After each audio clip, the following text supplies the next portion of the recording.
Hello and welcome to today's webinar, everyone. Very pleased to have you join us. We will be talking about what talent wants today, capturing what Europe's workforce seeks in jobs and locations. We are sharing this fresh research that we have prepared for 2025. It's our third edition of this research that we do of cross-border relocation here in Europe. But certainly this is a global topic, as many across Oceania to Canada and everywhere in between are certainly looking at this as well. And so we're very pleased to have you here. And also joining my guest and I, just for brief introductions, we will get started and jump right in because we have a lot to get through in 45 minutes. So brief introductions. My name is Stephen Duncan. I am the managing director of C Studios.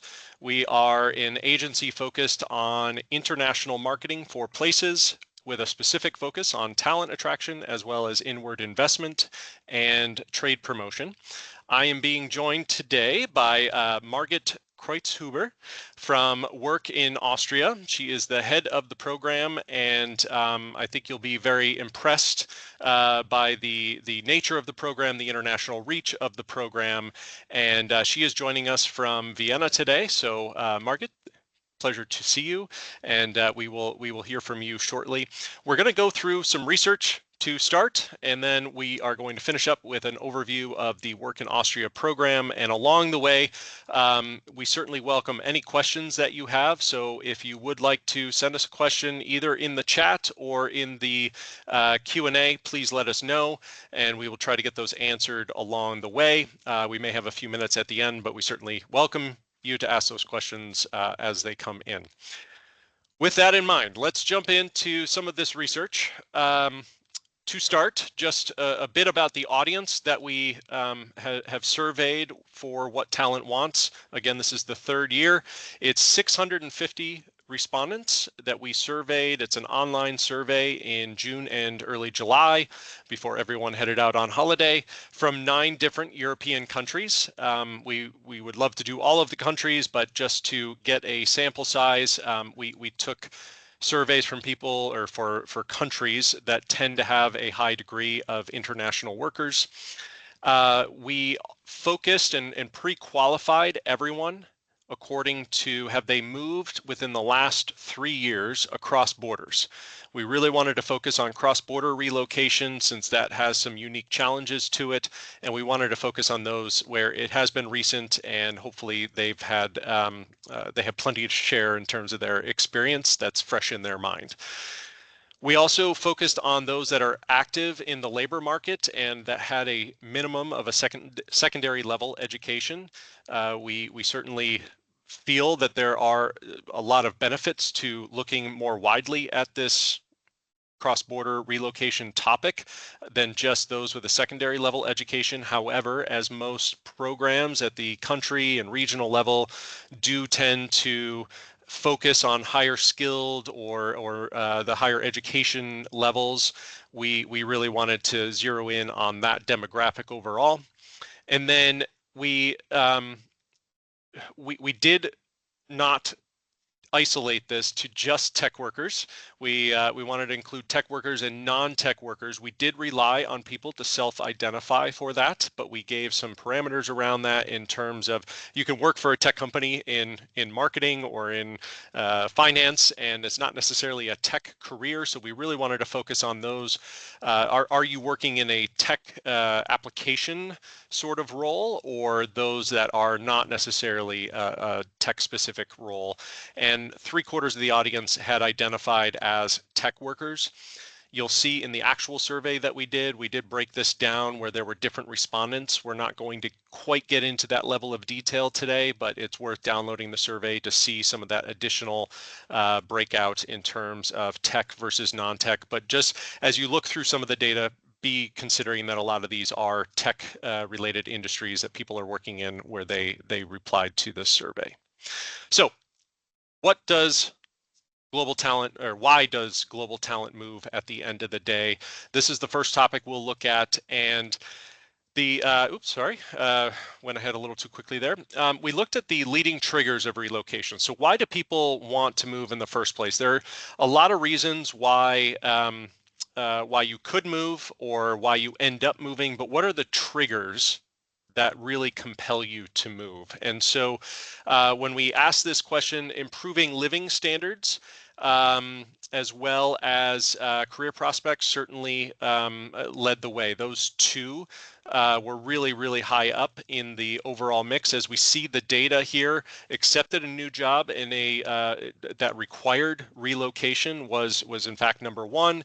Improving the standard of living was number two. Why are those not higher? Why are those not above 50%? Again, this is the trigger. This is why they first thought of moving, or why they were compelled to move. Some people are just getting job offers, and that is what is really getting them to think about moving in a different location. But for others, it's improving the standard of living.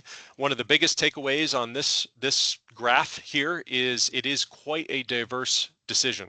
We have these two leading front runners, but no single selection was overly dominant in this entire collection of possible responses. And so it really does show there are a lot of diverse reasons why people initially want to move. It's just that these two at the top are the most frequent.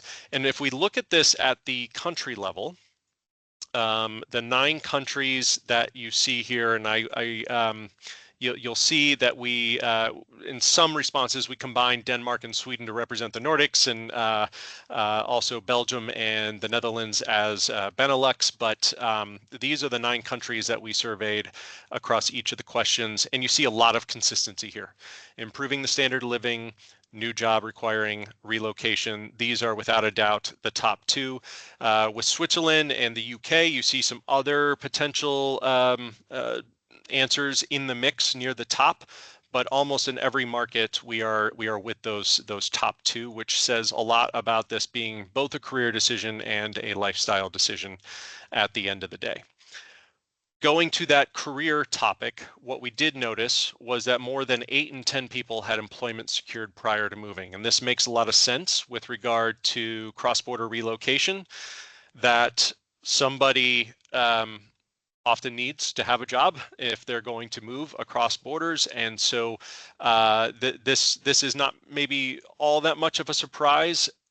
About half of these people, I think it's about 2/3 of the individuals had a actual job secured, and the other third had a remote position that allowed them some flexibility to live in another location. And so overall, predominantly people are moving with that job in hand first, which just underscores, as we're all building these talent attraction strategies, that career element certainly needs to be a part of it. That is often why we're doing this in the first place. But as much as we want to sell the lifestyle, the nightlife, things like that, we also need to make sure we're connecting people to employment opportunities, as that is a major driver of this in the end. So the next question, what does talent value? We wanted to ask this in both a professional manner and a lifestyle manner. So the first part of this is, what are the leading factors when considering a new job? So if somebody gets a job offer, or if they're shortlisted, what are they really looking for as they're comparing different job opportunities?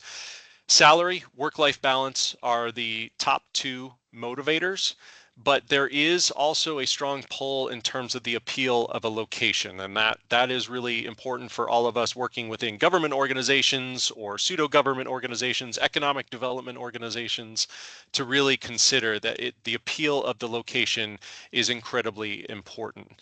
And so when you look at the data here, salary, work-life balance, number 1 and 2, they're clearly out in front. But then you see some of these other things, advancement opportunities at a company. That is one area when we compare it to the US and Canada, for example. It's a little bit higher in Europe, the advancement opportunities. The overall appeal of the job opportunities location, there's that point coming in at number 4, and then feels like meaningful work, flexible work arrangements.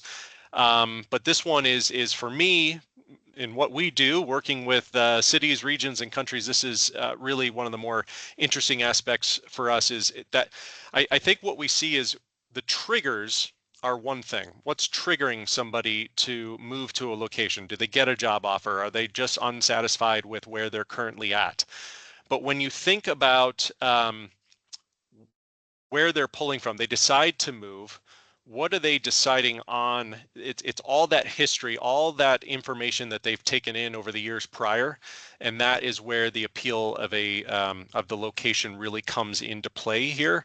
They have 10 years of travel. They have all these exposures with these different regions that is probably motivating what that short list originally looks like.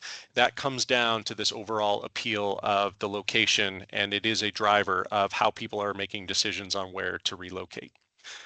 When we look at other factors around the location, so that we just looked at the job, what factors are people considering when they're looking at a job? This is more the lifestyle aspect of it. What are they looking from a location standpoint? And what we found is it often tends to be very practical driven. So safety, healthcare, housing availability, cost of living is a big driver. Especially in the U.S. And we'll talk about some U.S. data here shortly.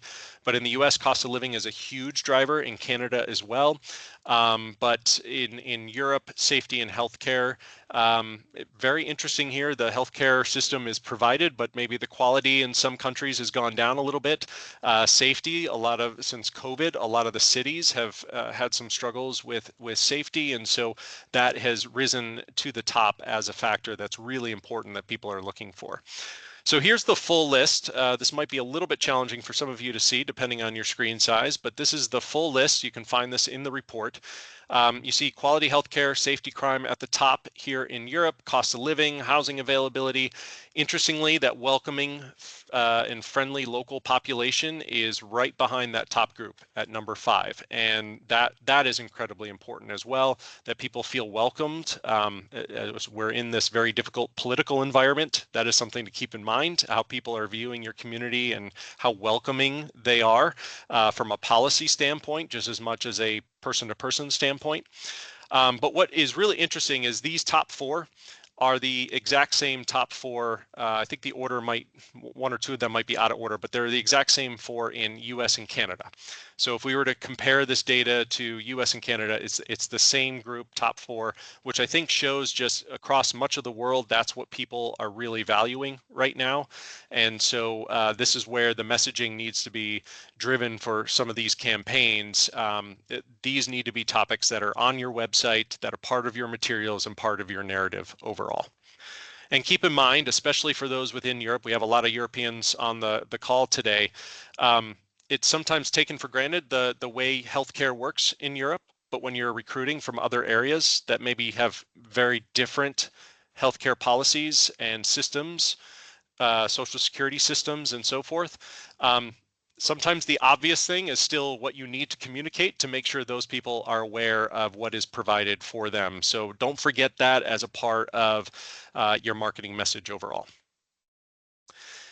We talked about politics and the social climate. It is quite significant. About 2/3 of the talent say that the political and social beliefs of where they are considering moving is really important in their decision to relocate to that area. And so if you look here, overall, every country, it's quite elevated. I think it's, if we average this out, it's like 74% or something like that. But it is quite significant in terms of how much the political and social dynamics are really weighing into some of these decisions now. There's not a lot we can do about it always as place marketers, other than just continuing to showcase those values that our place stands for, and resting on those. There's the difference between the values of a place and what the media is covering sometimes does vary a little bit, and so just keep that in mind and keep communicating the values that your place and the brand of that place really exudes at the end of the day. So what's the big takeaway here? It's really that tangible factors are outweighing the exciting ones when decisions are being made. So nightlife, If you actually look back, I'll just go back very quickly. It's interesting to look at the bottom of this list. Nightlife, a cool factor. If you're wondering what a cool factor is, it's just that appeal, that sense that people want to be here. Arts and cultural amenities. That's not to say that these at the bottom of the list are not important. If you go back to what I was saying earlier, as people are over the course of time developing their opinions of places, those are actually quite important. That's why they want to go to a place. It's just when they come down to making a decision, if they are a PhD level person that is looking at maybe going between 3 different countries and has their choice, this is where they're going to look at some of the practical information. Or when a job is being offered to them, if you don't have really good metrics or a good story to tell on these top level factors, it's going to be really hard to convince them to say yes. So this isn't an importance. This isn't to say that these are not important factors at the bottom. It's just that at this point in the journey, when people are making decisions, that is where they are leaning on these tangible, practical factors instead of the flashier ones, as we like to say. All right, and just a reminder, if you've joined us a little bit late, if you'd like to pop in any questions to the Q&A or chat feature, please feel free to do so. Happy to answer those along the way. Okay, let's see. Next up is challenges and retention risks. So we asked, as these are cross-border relocations that we are focusing on as a part of this survey, we wanted to ask what challenges are you facing in that first year of relocation? And what they said was housing, number one. It's a really tight housing market in many of Europe's largest cities, so housing not necessarily a surprise there. And then fitting in and language challenges were 2 and 3. So if we look at the full amount of data here, these top 3 are separated from everything else. And visa and immigration processes, definitely a pain point. We have some other questions that we asked around that, and it's not everyone's favorite, of course. For those of you on this call that are expats yourselves, you know it's not the most fun process in the world. However, these top 3 really separated and are the most critical, I would say, when you consider soft landing programs and what services or help that you can offer to expats that are going through this journey. How can you help them connect to housing resources? How can you really help them integrate, finding friends, fitting in? That is something that just takes a while when you're in a different country. And then those language challenges, not a surprise when you're going to different parts of the world. A lot more people speak English these days in all different parts of the world. But to really fit in, the language is a bit of a challenge. And I think we all have to be realistic about that. Margit, you and I talked about that with regard to learning German, going to Austria or Germany or anywhere. You know, it's in some ways just good to be upfront about what that commitment looks like and what the benefits are of getting to the other side of that. And so it's not something we should avoid. It's something we should address head on. It's very important, and making people aware, building out that story of how long is it going to take, what level of commitment is it going to take.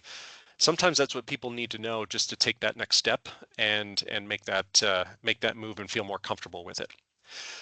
But these challenges are quite significant, and the reason why is one of the questions we asked of all these people. So these are pre-qualified individuals that had relocated across borders in the last 3 years. When we asked if they desire to move again anytime soon, they said predominantly yes. So the exact breakout is 47% total said yes, and you can see the division. The red here is a definite yes. And then another 32% in total said maybe, and that's the bluish color that you see here. So 79% on average across Europe that recently moved within the last 3 years are also considering doing so again. And I think this is a challenge with international attraction. It is, I know a lot of, I've talked with folks in Czechia recently. I know folks in Denmark are talking about this a lot. Margit, you and I, we've talked about this in the past. Retention and integration is increasingly becoming a heavy issue the attraction, there's a lot of people that want to move overseas, but how are they fitting in and how are they settling in is becoming a real problem for some of these for some countries where it's just people come in and then they want to move. But I think some of that is baked in personally. People that want to move overseas are maybe less connected. That's the wrong way to put it. They are perhaps just more mobile. They want to experience something new to a greater degree, and so moving to one country makes them want to move to another and experience a different culture and so forth. They're maybe more adaptable in some ways and like to exercise that adaptability. So some of this is baked in, but how can we help these people contribute to the overall economy, to the society? How can we help them integrate and feel comfortable? When you put down roots somewhere, you're more willing to stay, and it's going to be harder to lift you up and replant you somewhere else, to take the analogy another step further. And so how can we help them put those roots down? That is, I think, one of the challenges of international talent attraction programs. And Margit, maybe we can have some questions about that and answers from your perspective a little bit later. But when we look at all this data, we're dealing with low birth rates, we're dealing with an aging population, we're dealing with technical disruption that is making skill sets a bit misaligned with what companies actually need. We're now facing a new demographic risk, and I think that is connection. And that is something to really keep in mind as we are building out these programs and evolving these programs, is how do we facilitate more connection? And then one other new area that we talked about was families, or that we asked about in the survey was about families. What matters most when people are moving with children comes down to school quality and availability. That was a clear number one here. And then we also have healthcare quality for children, safety of the area. I think we're seeing a lot of these things that people are considering in a practical sense on their own is also being viewed the same way with when children are involved. What matters most when you're moving with a partner? It's really everything was around the career partner, or I'm sorry, the partner's career trajectory and health, maintaining that that career opportunity for that trailing partner. So finding suitable new employment opportunities, maintaining that career progression of the partner that's coming along. Another one is recognition of the professional qualifications. That's something to really keep in mind as well. So it's really just taking care of that partner. I know we've talked to a lot of different groups at the national level, and the struggles of the trailing partner, within 6 months, a lot of times these families are making decisions to possibly move somewhere else because there is a difficulty with that trailing spouse finding employment. And if that partner is not settled, then the family is not settled. And that's something to really keep in mind as a part of this integration. I will say we asked everyone openly, did you travel with children? Did you travel with partners? And did you travel with children and partners?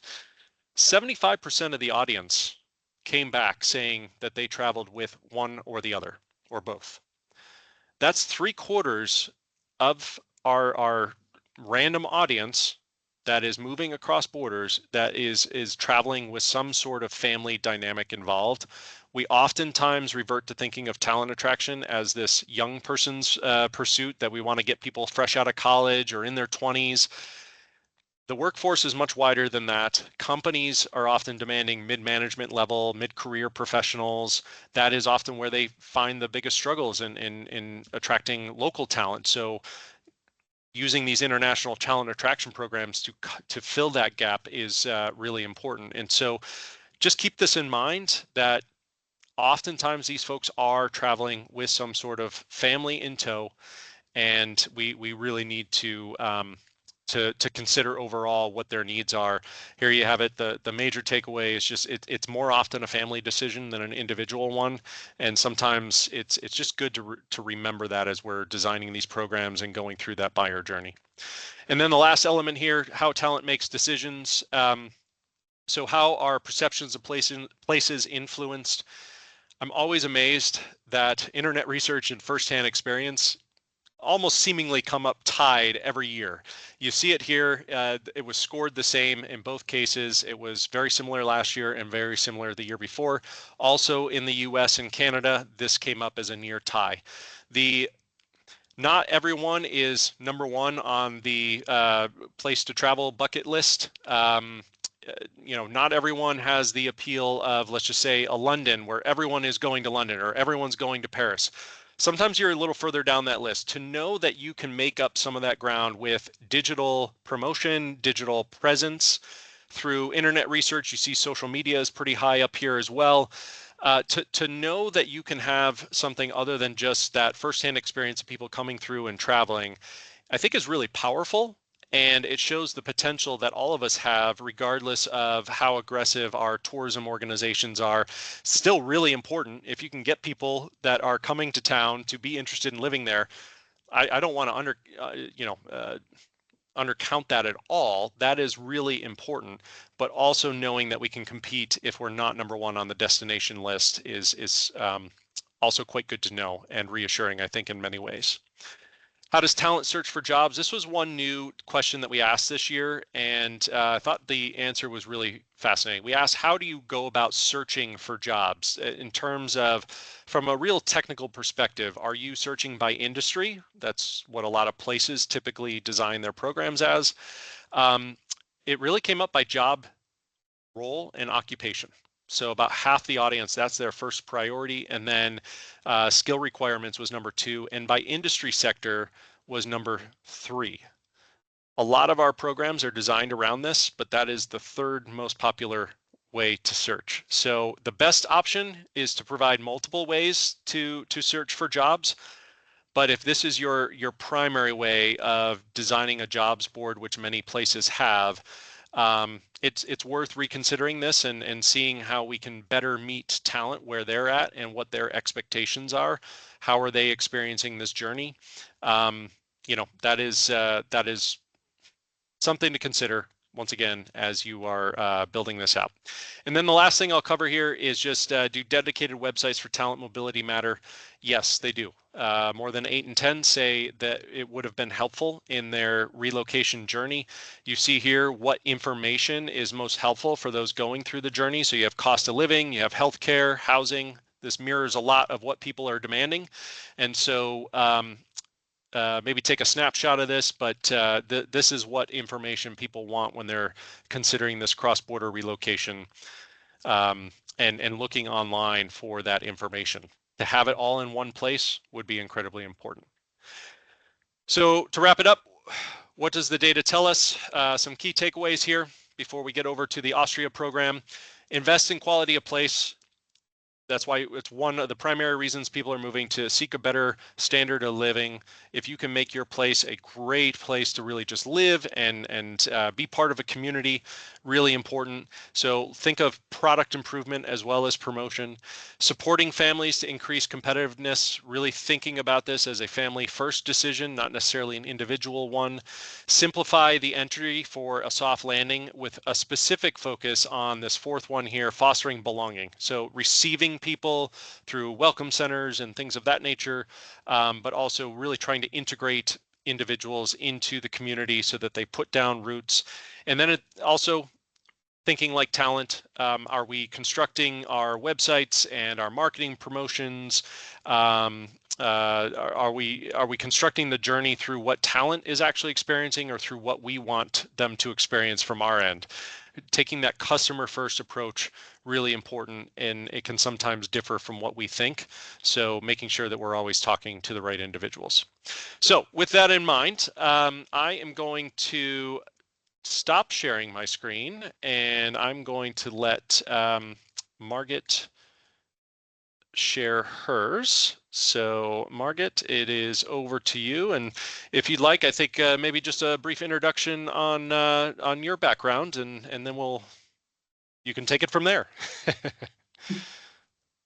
Okay, thank you very much, Steve. Thank you very much for the invitation to the webinar. I really appreciate your expertise, the exchange with C-Studios a lot, and I really like your study because I think the findings are very, very relevant also for our daily work. So I would like to start with the short introduction of the ABA and of work in Austria. So I hope the slides will move. Okay. We are Austria's national business location agency, and we are 100% owned by the Ministry of Economy, Energy and Tourism. So our core task is to promote Austria as a business, as a work, and as a film location, as well as advising international companies and skilled workers. You see, we have three different business areas. We have Invest in Austria, which I would say is the most mature area of our company. Invest in Austria addresses international companies. Film in Austria focuses on international film productions. At the moment, my office is in front of the Opera House in Vienna. So we saw Tom Cruise climbing around the opera. So we were involved in this production. And my department, Work in Austria, we are the youngest one. We are also called a little bit the startup within the ABA. And because we are 5 years now young, and we support the business community in Austria in order to recruit international skilled workers. And we also help international skilled workers on their way to Austria. So as I mentioned already before, we are quite young. We were created 5 years ago by a decision of the Austrian government. And I think one of the most important factors is also in our promotion activities and also in our counseling activities, that as we are a governmental agency, all of our services are free of charge. I do not know whether you are aware of the situation in Austria. We were in the third year of, I hope you see, I think I'm not sure whether you see now you see it. Okay. Yes. There we go. Perfect. Yep. We had 3 years of economic recession. We are now in a kind of recovering situation right now. And this also means that we had a rising unemployment. Unemployment rose by 9.5% in 2024 compared to the previous year. But we're also in the paradox situation, maybe, that despite the rising unemployment, many companies are still suffering from a severe shortage of skilled workers, which means at the moment, 71% of Austrian SMEs have difficulties to find new and sufficiently qualified employees. We have a very recent survey of Ernst & Young, and here we see that the shortage of skilled workers is still the greatest risk for the Austrian middle-sized companies. This means this risk is very high ranked even before the economic downturn, the recession, the high energy prices, and even the inflation. At the moment, we have in Austria 81 shortage occupations, which are relevant also for our immigration system. And we have professions such as IT, engineering, skilled trades, healthcare, tourism, and a lot of other professions on this list. This means at the moment, in a time of a quite difficult economic situation, we already face a severe shortage of skilled workers, but the situation will continue to worsen due to the demographic situation and evolution. And I think a lot of countries face the same situation. We are getting older, which is quite nice, and we all appreciate this. But we are missing a lot of people in the age of the working force, because this percentage of the work age population is continuously declining. And this means in 1 decade, for example, in Austria, we're missing about 150,000 people. And these people are missing on the labor market, but also these are also contributors to the social security system. So we are at the beginning at the very difficult evolution, I think.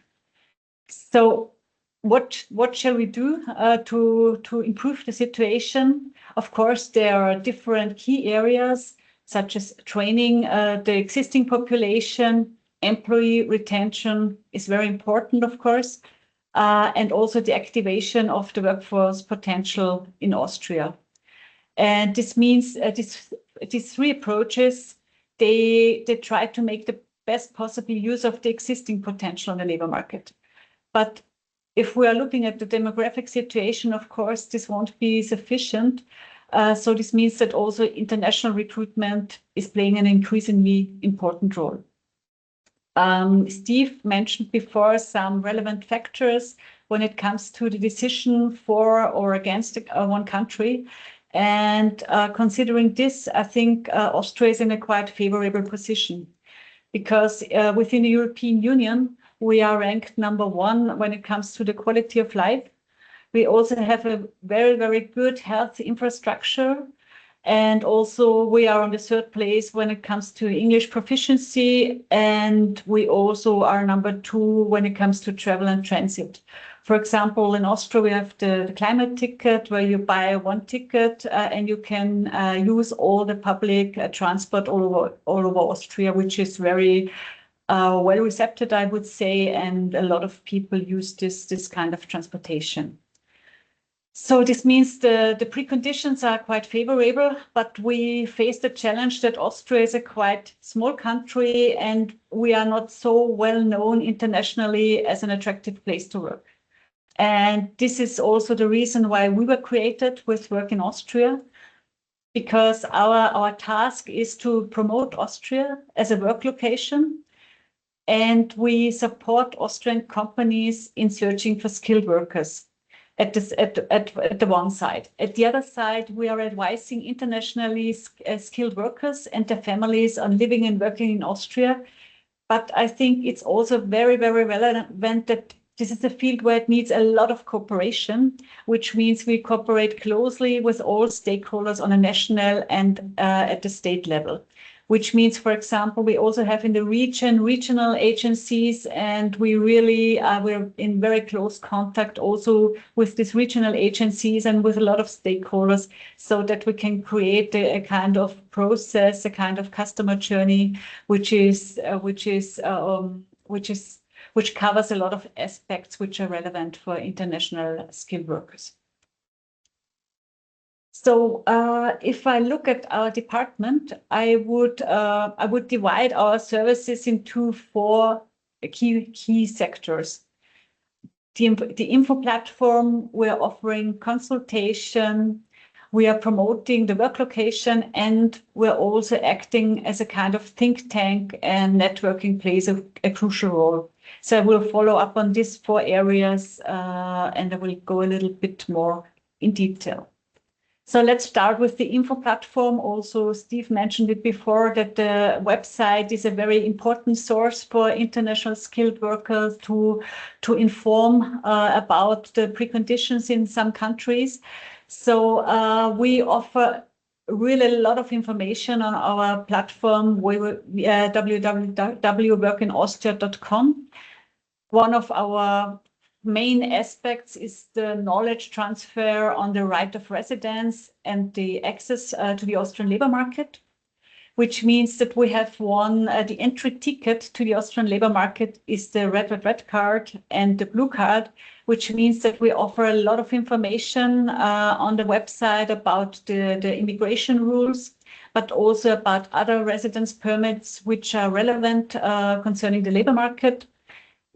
Maybe this is also something I would like to stress out, that for us it's very important also to distinguish between qualified labor or labor migration and the asylum aspects, because we have the impression that in the public discussion everything is mixed up, and this is a quite difficult situation because these are completely different groups which need different methods, different activities, and so on.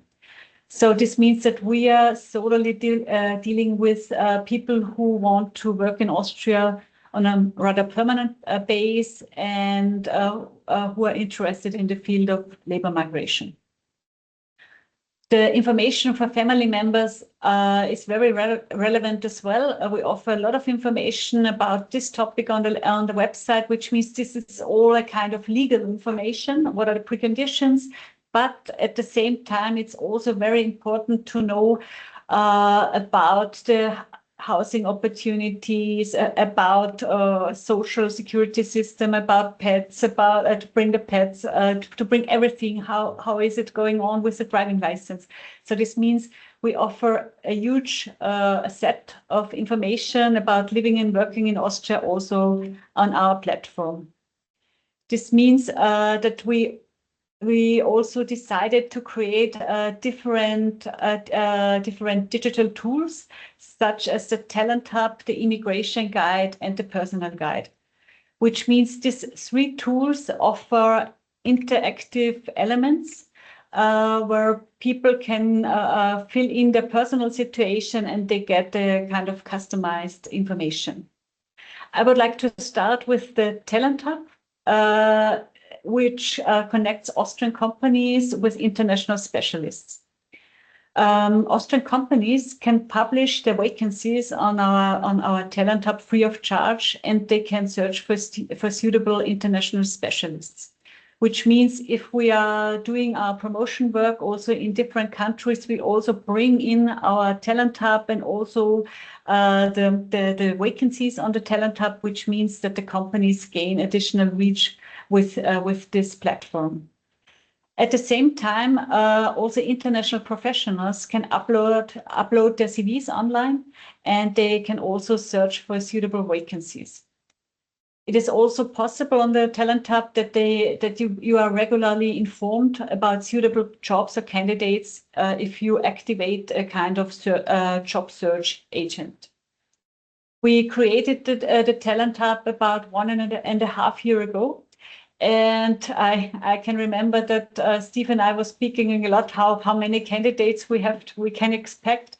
And I have to say that I'm quite satisfied with the results so far, as we have at the moment 351 companies registered at the Talent Hub, and we also have more than 70,000 professionals who have published their profile. We differentiate between international experts who published a profile. There are more than 70,000, but we also have more than 30,000 international professionals who are already registered on the Talent Hub, but they didn't activate the profile so far. So it is also our task to make the gap between the registered and the published profiles smaller, so that they can also be found by the Austrian employers. The second tool is the Immigration Guide. With this Immigration Guide, we would like to give a quick overview of the entire immigration procedure in Austria, which means that international candidates can enter the qualification, the professional experience, the future salary, and so on.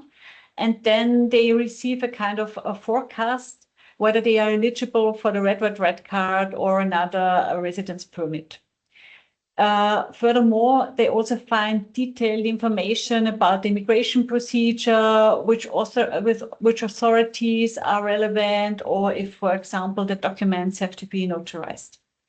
This tool is very important for us because we get a lot of emails with different quality, I would say. And so for us, it's very suitable that we can also recommend the Immigration Guide to people who contact us, that they make for the first step a forecast on their own. And if they are eligible for the red card, or if they're really still interested in it, so we can go one step further and we can offer also personal guidance. The third tool is the Personal Guide. This is the youngest tool. Before we created the Personal Guide as a kind of interactive tool, we had a big book with more than 200 pages. And with this book, we had a lot of information about housing, tax system, social security, and so on, the different aspects when it comes to living in Austria. but this was not very practical because you could not scroll through the personal this book. So we decided to put all this information on our website, but we modified it in a way that if someone is interested in the data, you can bookmark sections. So you can say, okay, I'm interested in housing. Maybe I'm interested whether I can use the driving license from my country of origin, and I have a dog and I would like to bring the dog with me. So I bookmark these sections, and then I can compile my personal guide within a PDF, which will send to my email address, and I have only the information which are relevant at the given time for me personally. So I'm perfectly covered with my needs with this personal guide. So this is the third tool with which makes our life much easier, as we can handle a lot of information quite easily. Apart from this information platform, we offer also a personal consultation. At the heart of our consultation are the immigration and residence services. With our immigration and residence services, we are also legally anchored in the Immigration Act, which helped us a lot in our daily life, I would say. What do we do here? We are advising companies, skilled workers, and their family members throughout the entire immigration process, which means when we prepare the application process, we screen the documents. We also give a kind of forecast, for example, whether we think that the person is eligible for the red card, so that our aim is to prepare all the applications in the best possible way so that the immigration process can be completed so quick and smooth as possible. So we all also want to contribute with our work that the authorities in Austria do not have so much work with the application procedures, so we can also speed up the processing time a little bit. It is also very important that we are working here very closely with the authorities, with the residence authorities, also with the Public Employment Service, and we have a very close exchange, I would say, which means that we have a regular meeting with the authorities so that we know a lot of information about the law enforcement, but we also give feedback. If we, for example, if we discover that there are maybe some uncertainties in the procedures, we also give the feedback that maybe it would be interesting or necessary to clarify something. And I'm really very, very happy about this very intense relationship and about the trust we are sharing in this mutual exchange. And we are also very happy that we get a lot of positive feedback also from our clients because, and I think this is also the very, how can I say, a very satisfying part of the job, of our job, that we can really help to change the lives of the individuals to help them on the way to Austria. So the second consultation part are the relocation services. Here it comes also to living and working in Austria. So if someone has very individual questions, of course, we also offer a kind of guidance.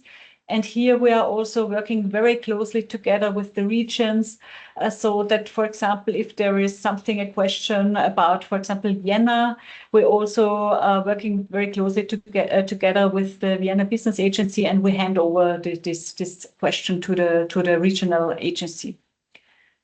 And we have two different special target groups. We have international students living in Austria, studying in Austria, who we want to support when they consider to stay in Austria after they completed the studies.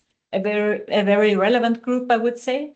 And we also support Austrians living abroad on their way back home to Austria if they are taking into consideration that they want to come back to Austria. There are a lot of questions such as the tax system, social security system, and so on. And here we also support them very, very actively. Margit, while we're transitioning slides here, someone had asked, how does the Business Immigration Office in Vienna fit into the Work in Austria structure? The Business Immigration Office in Vienna is a very close partner of us, which means that they are counseling very actively in the application process when it comes to Vienna.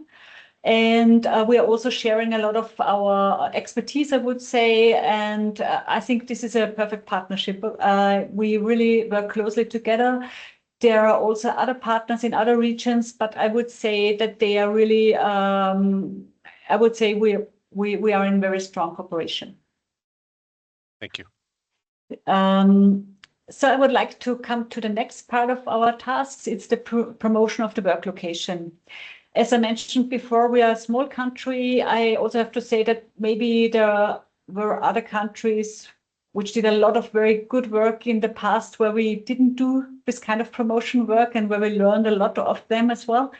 But now we also want to be more active internationally, which means that we are addressing professional areas such as IT, electronics, electrical engineering, mechatronics, and life sciences, which means that, for example, we are participating in trade fairs and events, in career events to address international professionals in this field.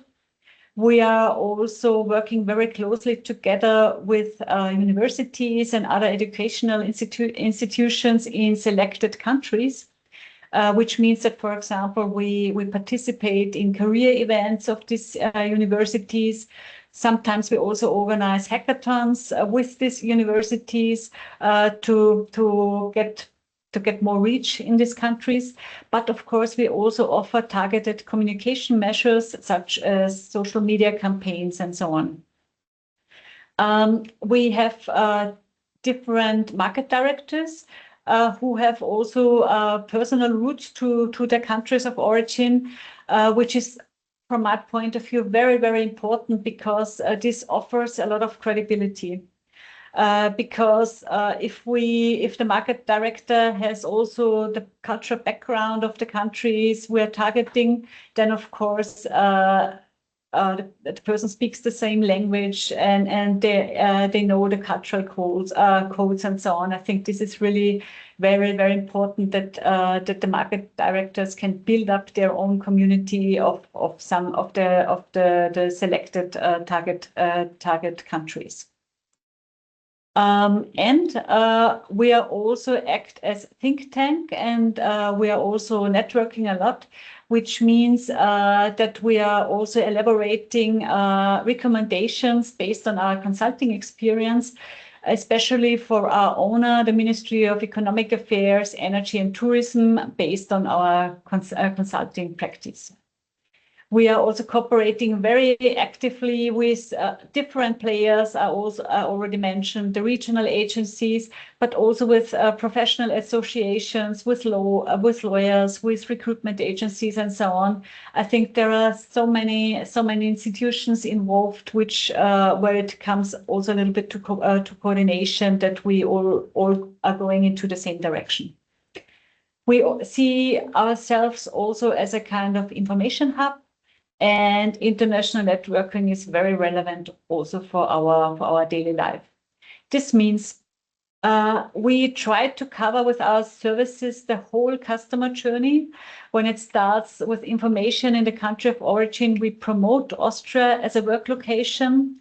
We're offering events on site, but also hybrid ones or digital ones. With the Talent Hub, we are offering a kind of permanent matching platform to connect Austrian employers with international talent. And if there is a match, which we hope, then we are assisting with our Immigration and Residence Service Office in the legal procedure. But we're also covering relocation topics when it comes to softer topics such as housing or social security and so on. And we are also supporting in Austria with Equalita. This is a kind of employer branding seal. And as we are part of the Austrian Business Agency, we have the location advice in our DNA. And this is also the synergy effect with our sister department, Invest in Austria. So I hope I could give you an overview of our activities, and I'm looking forward to our discussion right now. Thank you very much. Yeah, thank you. Another question came in. Does Work in Austria receive private funding or sponsorship from industry associations or individual companies? Actually, there's two parts to the question. I'll stop there for the first part.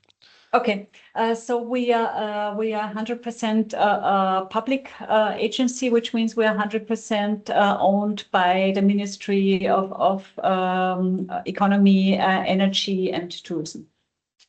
And the second part of the question, which maybe partially is answered by that, on a related note, do companies have an active role in decision-making around priorities, investments, and campaigns? So do you incorporate companies in any way, even though you are a publicly funded organization?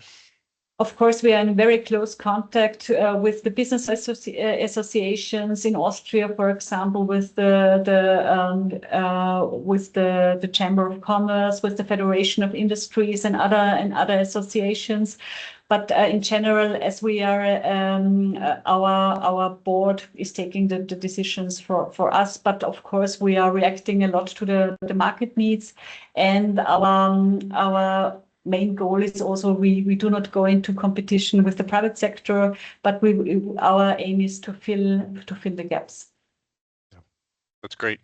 I know we're over on time. That was primarily my fault. But so if anyone has to leave, we are sending a recording on this. So we totally understand. But just a few maybe more questions related to the research as well. The integration piece, how are you seeing that become part of this challenge of international relocation? And just curious your thoughts on that, the challenges we saw in some of the research and how you're experiencing that in Austria. I think that different dimensions, I would say. The first dimension is the integration, also the onboarding in the companies. We see that this plays a crucial role because the companies are putting a lot of effort into the recruiting process, and we really want to motivate them to also to look very closely to the first few weeks when the international talent is coming to the company, because we are also offering a product, the Compass for Guides, with a lot of practical tools and recommendation how to deal with the first weeks in the company, because it would be a pity if you invest so much time, energy, and also money into the recruiting process, and then after some weeks the new team member will leave Austria or the company because maybe they could not fit in and they missed some personal contact. When it comes to the integration in the region or the society, I also see the regions as a very, very important factor because, of course, and I know, for example, that a lot of regional agencies are offering some kind of expert cafes, some kind of networking activities to connect with the region, to find friends, because, of course, we are all social beings, and this is really very, very relevant. Yeah, excellent. Curious on the families. 3/4 of our audience that responded had a child, a spouse, or both that they were bringing with them on this cross-border relocation. What do you see from your experience in people moving? Is it predominantly individuals? Is it families? How do you usually view that challenge as well? I can completely support your statement before that families play a crucial role. I think we're in the favorable situation in Austria that the legal situation for family member is quite good, I would say, because they have an even better role than the initial person, which means they have free access to the Austrian labor market from the very first day on. and we promote this actively. And I think this is also the reason why we are counseling also with our resident services, also the family members, because of course they are very, very important. And I think also the question of dual career is a very, very relevant question. And we also invite, for example, family members to register at the Talent Hub and to be found also by the Austrian employers. Excellent. Yeah.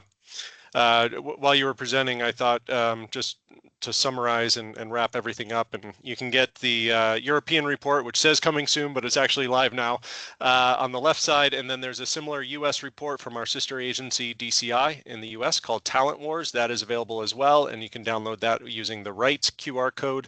But just to summarize, I thought the three tools that you presented, the online tools, were really great and underscore the phrase that we used in the presentation of the research of thinking like talent, and really providing resources that they can use that are really important for them, but it's also great for analytics from your standpoint and reporting back to stakeholders. Number two, promotion. You mentioned a lack of natural awareness for Austria. You have to work harder when you have that lack of natural awareness, and I think that's really important. Sometimes those that don't have a lot of resources or a lot of awareness don't have the resources, but you just have to work harder sometimes if you're not at the top of that list in order to break through. And then finally, networking and advocacy, the importance of that, having a say in hearing the challenges that talent is having and playing that back to ministries and public officials about product improvement, meeting the client's needs at the end of the day. That is crucially important and a great role for organizations like ABA to play. So with that, Margit, thank you so much. We really appreciate your insights, and thank you everyone for joining us as well. Appreciated the questions. Hope this was helpful. And we will send a copy of the report and this presentation to everyone at the end. Thank you so much. Everyone have a great day. Margit, you as well. Thank you very much. Have a nice day. Thank you.